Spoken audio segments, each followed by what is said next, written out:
Hi friends, நான் தான் உங்கள் இன்ஃபார்மர். இன்றைக்கி நம்ம இன்ஃபார்மர் போர்டு மூலமாக நம்ம சில இன்ஃபர்மேஷனை பார்க்க போகிறோம். அதில் ஃபஸ்ட்டு நம்ம பார்க்க போகிறது India's flag bearers for Tokyo Olympics. July 23 அன்றைக்கி நடக்க போகிற டோக்கியோ ஒலிம்பிக்ஸ் ஓப்பனிங் செரிமனி ஃபங்க்ஷனில் 6 time world champion boxer Mary Kom, அதுக்கப்புறம் மென்ஸ் இந்தியன் ஹாக்கி டீமோட கேப்டன் மன்பிரீத் சிங், இவங்க 2 பேரும் இந்தியன் ஃப்ளாகை ஹோல்ட் பண்ண போகிறதா இந்தியன் ஒலிம்பிக் அசோசியேஷன் சொல்லியிருக்காங்க. ஒலிம்பிக்ஸ் ஃபைனல் டேயில் நடக்க போகிற க்ளோசிங் செரிமனியில் வேர்ல்டு சாம்பியன்ஷிப் ஆன silver medallist wrestler Bajrang Punia flag hold பண்ண போகிறாரு. செகண்ட் நம்ம பார்க்க போகிறது லேண்ட்ஸ்லைடு இன் ஜப்பானில் இருக்கிற அட்டாமிங்கிற பிளேஸில் லேண்ட்ஸ்லைடு ஏற்பட்டிருக்கு. அட்டாமியை ஹாட் ஸ்ப்ரிங் ரெசார்ட் சிட்டின்னு சொல்லுவாங்க. இந்த சிட்டி சென்ட்ரல் ஜப்பானில் லொக்கேட் ஆகிருக்கு. ஜப்பான் ரெஸ்கியூவர்ஸ் என்ன ரிப்போர்ட் பண்ணுறாங்கன்னா, அட்லீஸ்ட் 64 பீப்புளாச்சும் கண்டுபிடிக்கணும்னு சொல்லியிருக்காங்க. மட்டுக்குள்ளே இருக்கிற பீப்புளை ரெஸ்கியூ பண்ண சோல்ஜர்ஸும் எமர்ஜென்சி ஒர்க்கர்ஸும் 2 டேஸாக ட்ரை பண்ணிகிட்டு இருக்காங்க. இந்த லேண்ட்ஸ்லைடில் 130 வீடுக்கு மேலே டெமாலிஷ் ஆகிருக்கு. இது வரைக்கும் 4 பீப்புள்ஸோட டெத்து மட்டும் கன்ஃபார்ம் ஆகிருக்குன்னு கவர்மெண்ட் அஃபீஷியல் சொல்லியிருக்காங்க. இன்னும் எத்தனை பேர் டெத் ஆகிருக்காங்கன்னு தெரில. தேர்ட் நம்ம பார்க்க போகிறது மித்திலிராஜ் வந்து இந்தியன் உமன்ஸ் கிரிக்கெட் டீமில் இருக்கிற கிரேட்டஸ்ட் பேட்டர். இவங்க ரைட் ஹேண்டட் பேட்ஸ்மேன்.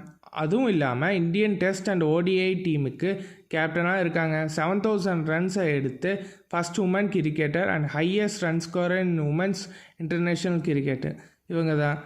ODIயில் 7 கான்சிக்யூட்டிவ் 50ஸும் மோஸ்ட் ஹாஃப் செஞ்சுரி ரெக்கார்டும் பண்ணியிருக்காங்க. இவங்களுக்கு அங்கீகாரமாக கவர்மெண்ட் பத்மஸ்ரீ அவார்டும் அர்ஜுனா அவார்ட் ஃபார் கிரிக்கெட்டும் கொடுத்துருக்காங்க. ஃபோர்த்து நம்ம பார்க்குறது plane with 28 people missing in Russia. AN-26 பிளேனில் 22 மெம்பர்ஸ் வித் 6 க்ரூ மெம்பர்ஸ் டோட்டலாக 28 பீப்புளோட கிளம்பியிருக்காங்க.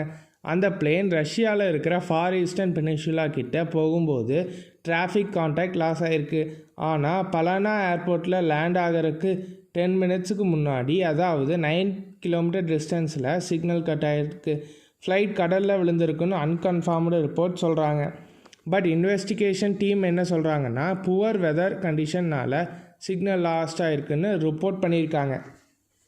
ஃபிஃப்த்து நம்ம பார்க்குறது cars and bike prices increase in India. இந்த 2 இயர்ஸில் மட்டும் கார்ஸ் அண்ட் பைக் ப்ரைஸஸ் கொஞ்சம் கொஞ்சமாக ஹைக் ஆகிட்டே இருக்கிறத பார்த்துட்டு தான் இருக்கோம்.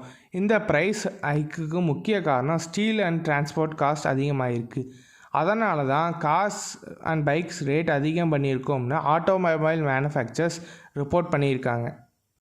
இந்த 2 to 3 monthஸில் leading car makers like Maruti, Honda, Hyundai, Volkswagen car companies தங்களோட ஒரு சில ஹையஸ்ட் சேல் கார்ஸ் ப்ரைஸை இன்க்ரீஸ் பண்ணியிருக்காங்க. இதே மாதிரி லீடிங் பைக் மேக்கர்ஸும் குறைஞ்சவங்க இல்லை. Yamaha, Royal Enfield, KTM bike companies ஒரு சில வேரியன்ஸுக்கு ப்ரைஸ் இன்க்ரீஸ் பண்ணியிருக்காங்க. ஃப்யூச்சரில் ஸ்டீல் அண்ட் டிரான்ஸ்போர்ட் காஸ்ட் அதிகமாச்சுன்னா கார்ஸ் அண்ட் பைக் கம்பெனிஸ் தன்னோட வெஹிக்கிள்ஸை ப்ரைஸை இன்க்ரீஸ் பண்ணுவாங்க. Thank you for watching.